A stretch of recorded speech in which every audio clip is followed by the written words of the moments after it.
Fish on guys. Oh, parangan. Ito yung matatakaw na isda guys.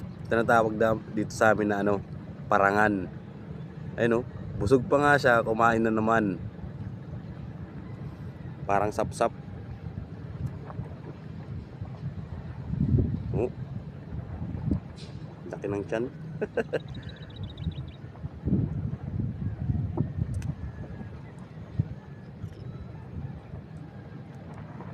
Ayun oh, parangan.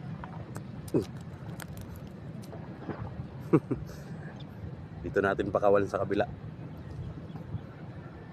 Wow.